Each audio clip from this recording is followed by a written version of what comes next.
Bonjour mes chères vierges, je suis ravie de vous retrouver pour votre petite guidance relationnelle, émotionnelle et ou sentimentale pour le mois de mai 2025. Donc si vous avez suivi mes derniers lives, vous savez que ça va être très compliqué pour moi sur ce mois d'avril pour préparer les vidéos, donc je vais les faire un peu de manière intuitive. Voilà, et assez rapide, on va dire, pour ce mois. Mais bon, je tiens quand même à essayer de vous préparer ces vidéos. Alors on va commencer par, je vais utiliser le tarot de Marseille, la version revisitée par Camões et Jodorowsky, et j'aimerais bien, contrairement à d'habitude, voilà, je vais tirer carte par carte et je vais voir comment les messages parlent. On va commencer quand même par une petite coupe. Alors, à la coupe, mes chères vierges, on a deux personnages, un cavalier de denier et une impératrice. On a deux personnages qui regardent vers l'avenir, qui regardent vers demain.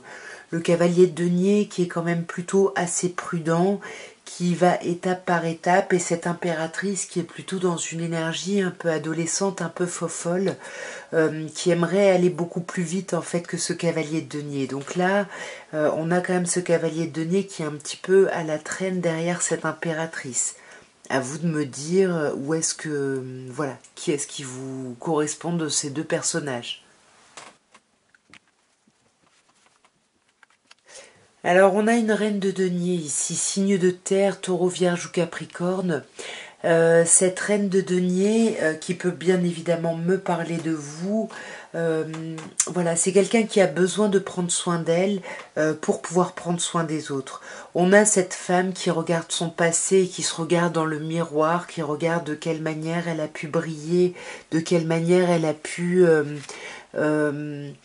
oui, elle a pu se sentir bien, vous voyez, par rapport à des amitiés. Ici, il y a quelque chose par rapport à des amitiés, par rapport peut-être à des célébrations, en tout cas quelque chose de plutôt agréable.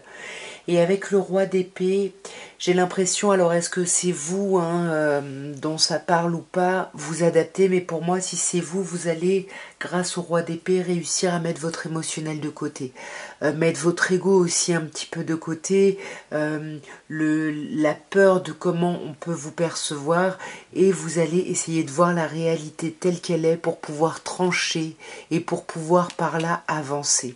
Voyez, vous voulez avancer, mais avec ce roi de denier, vous voulez aller vraiment vers un accomplissement un petit peu total, j'ai envie de dire. Surtout matériel, on peut vous parler de questionnement matériel ici autour de vous. En tous les cas, ce roi d'épée, il ne parle pas. Il essaye de maîtriser son émotionnel, mais il ne parle pas.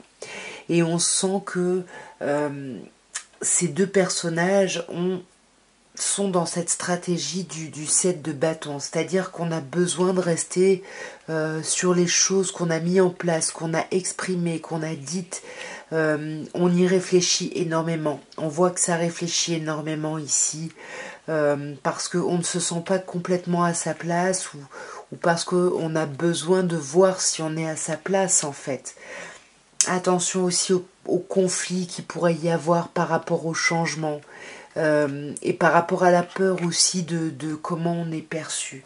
Mais voyez, 4 de bâton, pour moi il y a quelque chose de très agréable, hein. Ici il y a des festivités, il y a des choses hyper chouettes, mais il y a des peurs, et alors dites-moi ici comment ça vous parle, mais pour moi il y a des peurs et beaucoup de réflexions qu'on ne partage pas forcément.